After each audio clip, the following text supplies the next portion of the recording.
Count money, man. Stack riches. Try and told him I'm a beast, bud. What's up, gang? Welcome to another episode of the GRINDcast. Get ready, it's a new day, and we're going to talk about suffering for success. I think one of the things that gets downplayed on the path to greatness is the amount of suffering that needs to take place and that does take place. And I think if people understand that coming into the challenge, coming into whatever it is that they're pursuing, it's a little bit easier when you brace yourself, almost in a sense of, if you know you're about to get hit in anything, in football, in a sport, or in a car accident, if you could brace yourself a little bit, that hit isn't going to crush you as bad as a blindsided hit. If you get hit and you're not ready and not aware, that's when bad things happen. And I think sometimes people set out on a path for growth and they just are not aware. They're only looking at only what could be in the beginning and where their mind is at. And that's great. That's a great place to be, and it's a great place to stay. But you got to also be aware that when you go through pain, when you go through suffering for a moment, through a season, that it's very normal to go through that phase. And the people that you admire, the people that you look up to, those people have gone through that phase. They'll probably continue to go through some form of that as they grow. But pain and suffering is a part of greatness and success. And so I just pulled out a Bible verse that I was thinking of, that I read, that has a lot to do with this. And it was Romans 5, 3-5. So chapter 5, verses 3-5. And it says, we can rejoice too when we run into problems and trials, for we know that they help us develop endurance. And endurance develops the strength of character, and character strengthens our confident hope of salvation. And this hope will not lead to disappointment. For we know now how dearly God loves us, because he has given us the Holy Spirit to fill our hearts with his love. And so that verse is summarizing some of that stuff. We got to accept that on that path, we have to just accept it and start having a different relationship with a little bit of failure, with a little bit of pain, with a little bit of agony. It's just a different relationship. And so sports brings a good example of stuff like that. Have you ever seen an athlete that achieved excellent results without training hard? Normally it doesn't happen over a sustained period of time. As a young kid, I remember playing with just freak athletes that wouldn't practice as much. They even young, 12, 13 years old, they'd be smoking and cigarettes and Black and Milds and anything else they could get their hands on. And on Saturday, they're rushing for 4 or 5 touchdowns. Over time, playing at the higher levels, I look at those same kids, and those kids didn't have the college experience. Those kids didn't end up with the great college athletic career, and the people that weren't as good as them ended on to go. They ended up playing high D1, college football, and there was a bunch of athletes that were better that didn't. And so the thing that ends up happening is you very rarely see a person long term make it through levels of success without pushing really hard. And when you look at a person that made it to a certain level, it's easy to get caught up in where they are. But do you think that athlete never suffered? Of course they have. It's hard, it's painful, takes determination. At some point, those athletes have started to love the pain, because they know that without pain, there will be no gain and no result at all. It's that whole thing where it's, was it Arnold Schwarzenegger that said no pain, no gain? That's the truth. In most things in life, most people want the gain. The gain ain't the problem. We want a gain for sure. But do you want the pain? Are you prepared to take the pain? Are you prepared to take the rain that comes with the gain? Because there's no way to get the gain without going through the pain. And so I think Thomas Edison said, Genius is 1% inspiration and 99% perspiration. So what was he saying about that? This is a man that he knew all about failure because he failed 1,000 times on his way to being successful with the light bulb. Even as I'm talking right now, there's light bulbs, there's lights everywhere. Well, that's thanks to Thomas Edison. That's thanks to 1,000 times him failing.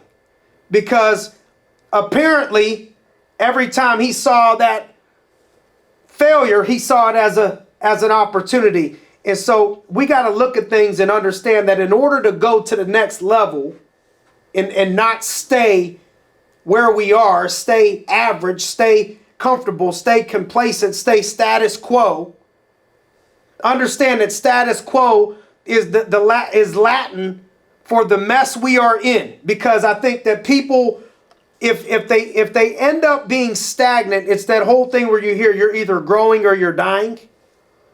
And so the status quo, if you just try to just maintain and that's all you do, it creates a mess. It's the mess that you're in. And so in order to stay away from that and to continue to push, I think there's some things that you can do. And so first thing is you need a goal.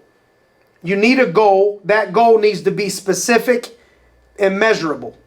And so if you just stay right there for a minute, most people don't bother to set goals. And the people that do set goals, what I've learned that's best to attain those goals is you have to set them, write them on paper, write them down. They need to have a deadline, so a time that you want them to be completed, and they need to be measurable. So what do I mean by measurable? I want to get in better shape. Great. How do we measure that? How many pounds do you want to lose? How many pounds do you want to gain? How many miles do you want to be able to run in what amount of time? Something that you can measure. Too often people make broad goals without having a measuring tool or a measurement in place to be able to say we won or we lost. Getting better is not specific enough, although it's a great start. And so I think setting goals that are specific and measurable, and then you need to have, after that, you create your plan. So this is going to start to separate you because people don't have goals. People that do, they don't start making them measurable enough a lot of times. And then once they do, they forget the next part, which is the plan part, the plan and action part of what is my plan of action. This is where you start talking about, here's how I'm going to get in shape. I'm going to exercise 5 days a week. This is the time that I'm going to do it, putting it in your schedule, planning for things in your schedule to organize it. And then you got to have that burning desire that's going to keep you pushing towards that goal. And usually that burning desire that'll keep you pushing towards that goal in the middle of that period of suffering is remembering why you started. You know, there's a quote in the gym, one of the gyms that I'm a member of, and it says that before you quit, remember why you started. Remember why you started in the first place. And understand that excuses are never going to get you to where you want to be. Every person has the same amount of minutes in a day, and the same amount of hours in a week, 168 hours in a week. The discipline that you have is what determines how you're going to use those hours, how you're going to use those minutes. And it's going to be hard. Yeah, it's going to come at a price. But Dwight Eisenhower said, no victories. There is no victory at bargain prices. So if you're looking for victory, if you're looking for greatness at a discount, the good news is today is the cheapest day that it's ever going to be for you. Today is on discount. It's on sale today. Tomorrow it's going to be more expensive. 5 years from today, it's going to become more expensive. 10 years from today, it's going to be more expensive. Usually, there's inflation with money. Everybody understand. Look at what bread and milk was 20 years ago and look at what it is today. Look at what gas prices were 20 years ago and look at what they are today. Everything costs more. The older that you get, it costs more. The longer that you wait, it costs more. Wait till you have 4 kids, it's going to cost you more. Wait till you get married, it's going to cost you more. Wait till you're a little bit older, it's going to end up costing you more. And so understand we got to pay that price. And when you come into it and you start looking up to people, I think everybody has somebody that they look up to, that they admire, that inspires them. What I want to challenge you to do is when you're looking up to people, whether it's in the real estate business or in sports, when you're looking up to somebody, I want you to not only look at what you're looking up to in that person or what they've accomplished. I want you to look at the adversity that they've overcome. Not the outcome. I want you to look at the adversity that they had to overcome, because there's a price that comes with greatness. You know, I was in a meeting this morning with a core group of our leaders, just a small group. And these are some of the higher levels of leadership that you can obtain in our organization. And I was just telling them, as a reminder, the higher you climb, the more you got a target on your back. The more you can't act like everybody else acts. As the assistant kicking coach, you can act a certain way. As the head coach of the Tampa Bay Buccaneers, you can no longer act that way. You can't get away with the same things that the assistant kicking coach got away with, because now you got a target on your back. Now you got haters. Now you got people that don't understand why you can't return every one of their calls. That there's been 4,000 people that called you today. Or, man, you can't take 2 minutes out to answer my message. You can't take 1 minute out to answer my email. They don't understand that you got 1,000 emails. And if you took every minute to answer every single one of those, every single time somebody wanted you, you wouldn't be able to see your children till next Christmas. And people ain't going to understand that, so they're going to judge you. And people don't understand, and what you got to be comfortable with understanding as you grow is that you're gonna win some, you're gonna lose some. You're gonna need to grow to a certain level and reinvest. That's why it's painful, because you could think, man, I got so much money. Oh, this is what I waited for. I got to this certain schedule. I got $1 million, and guess what? To go to the next level, it's usually gonna take a sacrifice. It's going to take a slight sacrifice of your schedule where you got to put in a little bit more time. You got to tweak some things, or you can stay comfortable. And you take that $1 million and you reinvest it.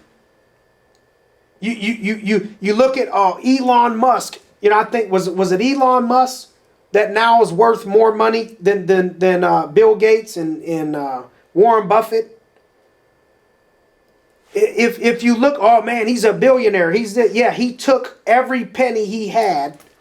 After he made 20 million plus, he took every penny he had and invested it back into business, betting on himself. Everybody wants to be a billionaire. Nobody wants to reinvest. So you're going to have to reinvest. What does that mean, reinvest? It means he went back to the feeling of being broke again in order to think about where he wanted to be 10 years from today. So that means it comes at a price. There is no success on bargain prices. And so understand that cost of greatness, that pain is, you're going to have some long nights. You're going to have some early mornings. You're going to have to deal with stress. You're going to have to handle being down. Like, there's just low points that come with being a successful entrepreneur, athlete, business person, where there's points of loneliness. There's points of where you get a little, people use the word depressed. You get down and you don't understand. People don't understand. You can't stay like that forever, but that is a part of the freaking game. Like you can't fall in love without getting your heart broke a little bit. If you open up yourself to love, at a certain point, you're going to get hurt. Even if it is temporary or whatever, but you can't have one without the other. You can't play football without getting injured.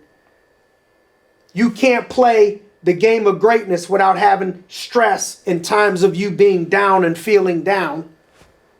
But how do you get through that? It's not by avoiding it and saying, oh yeah, this is why I don't want any success. This is why I don't want greatness. This is why I don't want to push myself. It's because I don't want to be down. I just want to be happy. It's about using what you've been given for the period of time that you've been given to live on this earth to maximum capacity, and not taking your last breath saying, I had more in the tank. I wish I could have, would have, could have, should have. It's having the mindset that this too shall pass. Each setback builds on to the next one, where you start to understand that every time you go through a little bit of adversity, on the other side of that is usually greatness if you don't quit. Adversity is going to come your way. Obstacles are, just be ready. Just be ready. I look at things totally different now than I did when I first got started on the journey. You got to almost look at it and have this warrior mentality. You got to have this warrior mindset that I'm ready for war. I'm ready for battle. I don't want it. I don't want negativity. We don't want adversity. We don't want obstacles. We don't want people to come against us. We don't want, but if it comes, it's no weapon formed against us will prosper, and every tongue that rises against us in judgment will be condemned. This is the promise to the servants of the Lord, is the mindset, which is why a warrior is on my arm. It's not that I think I'm a warrior. It's just that is the mindset that a person needs to have in business or in a cage or in a boxing ring or whatever it is. You're going to get cut. You're going to get hit. You're going to get hurt. But bring it. I'm ready for the war. I'm ready for the battle. That's what comes with this life. And what's challenging with that warrior mindset is unless you chose for your profession to be MMA or Muay Thai or something, which is why I love the outlet of Brazilian Jiu-Jitsu, because you can legally choke people, is you got to understand at a certain point you get up there, and one of the hard ones for me to grasp is you can't just beat people anymore. What do you mean by that? Physically, you can't beat them up no more. You can't just beat people. Like, I'm from Youngstown, Ohio. There's a lot of places in the country where there's blue collar, there's crime. I'm just saying, this is where I'm from. This is it's a boxing town. It's a gritty town. It's a grind town. It's a football town. That's why there's a bunch of successful football coaches, boxers, world champ boxers that come out of it. It's a gritty steel town. And you're raised on fighting, wrestling around with people. If someone says this, you fight them. Someone says that, it's like fisticuffs is how we handle it. And you get jumped. It's like, man, there's more ways to skin a cat. You got to watch. There's other ways. There's mob people. There's street people. There's all. So I'm raised around that environment. Then I get to a place of business where it's like, okay, I want to beat you physically right now, but I can't. And that's where you get to a certain level of professionalism as you grow in business, and even as a fighter, you start to learn how many people are criticizing the man in the ring or the man in the cage that loses or that does something, and they're booing them and they're talking shit about them and they're saying this, knowing damn well if they got into that cage with that person, maybe they don't understand it. They drank too much beer, but they probably would get killed. And that person, Bones Jones, can't go out, and every person that knocks him can't go out and just start fighting everybody, chasing everybody down that negatively comments on his page or anything like that. You start to learn that you got more to lose. You can't be hanging around people and dealing with people. Two pigs fell in the mud. You can't get down in the mud no more with the people and argue, because that's what keeps the people where they're at. That's what they don't understand, is that the negative talkers, the negative thinkers, the negative haters, why they're trapped in the position and they're so mad and negative and hating on you is because of that exact mindset. You can't get down there in the mud with them anymore. It's only a matter of time. They reap what they sow and you reap what you sow. And if you're grinding, if you're listening, if you're copying the greats, then it's only a matter of time before great things come your way. And it's only a matter of time that if your ego is in control of you and you're not in control of your ego, I'm telling you, this is the biggest thing I've seen people with success collapse, is because their ego gets the best of them. All of these things are a part of that process of pain that you go through on your way to greatness. And that's why in our office, in the room, in the mat room, quote on the wall is one of my favorite quotes of all time. Muhammad Ali, I hated every minute of training, but I said, don't quit, suffer now. Look it up and live the rest of your life like a champion. Look that quote up. This ain't me saying it. Muhammad Ali. I hated every minute of training. So understand, no matter what it is that you're doing right now, even if you're on the path to pushing and you think you're in your passion, I just want to do what I love to do. Well, sometimes on the way to doing what you love to do, there's some things that you hate to do that you got to do in order to get to where you want to be. Because he hated every minute of training. But he said, don't quit. Quitters never win. Winners never quit. He said, don't quit. Suffer now. This is where we got to stay for a minute. Suffer now. That's what we started out talking about. That's what this man is trying to say. Is you have to have a period of suffering in order to live your rest of your life like a champion. And so recently I had the pleasure and the privilege, the opportunity to have dinner with man, what was it? 1, 2, 3, 4. There was 5 of us. We had dinner here in Pittsburgh, and we sat down with a bunch of successful people. Everybody. I love being in a circle where I'm not the most successful person. And so I'm just mostly zip lips, trying to learn and listen. And I'm sitting with an Olympic gold medalist and champion and legend in Kurt Angle, who's also from the area. So anybody that's a wrestling fan knows Kurt Angle. We won a gold medal with a broken neck.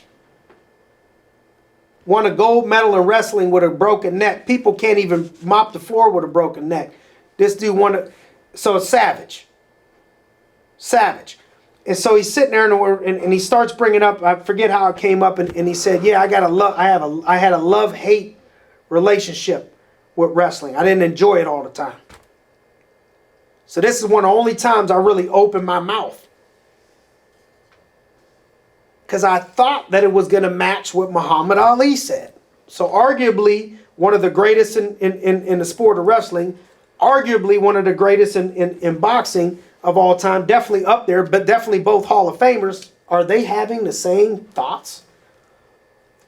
And so I said, well, can I ask you, what do you mean by that? Can you explain that to me a little bit more? He said, yeah, I just, there was parts of training and preparing that I hated. Running up hills, injured all the time, fighting through injuries and, all that stuff. There was just a lot of part of it that I hated a lot of the process, but I loved it at the same time. I loved the game. I love what we did. It was a passion of mine, but I hate it. And there's another thing that stuck out again, is that this is where people miss it, is that you have to suffer for success. It is what it is, but most people ain't telling you that. Most people ain't spitting that. Most people are saying, you need to catch butterflies and just, everything has to be sunshine and rainbows and just happy every day of your life. That's the way, great. That's the way you're successful. I don't know. Maybe I'm confused. Maybe Muhammad Ali's confused. Maybe Kurt Angle's confused. Maybe a lot. I don't know, man. More often than not, I think people are going to tell you that there's some form of, Jesus had to suffer for greatness.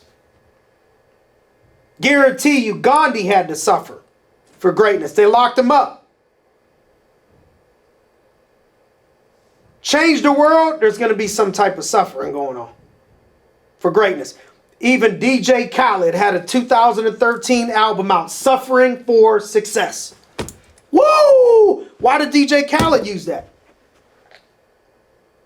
Rappers, DJs, wrestlers, boxers suffer for success. And so back to another Bible verse. James chapter 1 verses 2 to 4. Dear brothers and sisters, when troubles of any kind come your way, consider it an opportunity for great joy. For you know that when your faith is tested, your endurance has a chance to grow. So let it grow. For when your endurance is fully developed, you will be perfect and complete and need nothing. Powerful. Powerful. It's when you go through those phases, you'll be complete and need nothing. It's that little bit of savage that comes in you from all them wounds, them scars that knows like, hey, I can make it anywhere. I can make it through anything. We can take anything to the next level because we've learned to have a different relationship with pain and suffering. And so there was some stages that I saw. The 7 inevitable stages of pain I saw in an article before you succeed. It was by Sherry Campbell. It was an article. And so number 1 is you'll feel pain. Number 2, you're going to want to give up prematurely. You understand that you're going to want to give up prematurely. Number 3, you're going to lose relationships. People can't understand in the process of greatness going to the next level. You're going to lose some relationships. Number 4, people will discourage you.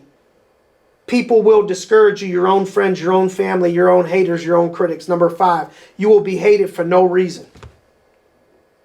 You're going to be hated for no reason. I had a fighter I sat down with that was picking my brain on some stuff, professional fighter, great person, heart of gold, picking my brain on marketing himself. And he starts asking me, he's like, well, I just don't want to, when I market myself, I don't want to offend anybody. I said, whoa, Jake, slow down. Let me just stop you right here. Okay, you won a couple fights, you're a pro, you got a little, but listen to me. If you're going to accomplish your goal, understand people are going to hate you for no damn reason. You might as well just do your thing. You cannot please everybody. People are going to hate you for no reason, no matter what. When I learned this, I told my mom all the time, tell me, oh, you should be the president. One day you should be the president of the United States. I'd have to put a bunch of smart people around me to do that. I ain't smart enough. I'd need Katie and Josh Loggeman to help me out with that one. But I told my mother, I said, hey, if I become the president of the United States, you understand half the country's going to hate me and there's going to be people trying to kill me for no reason. Is that to go to the next level, people hate you no matter what.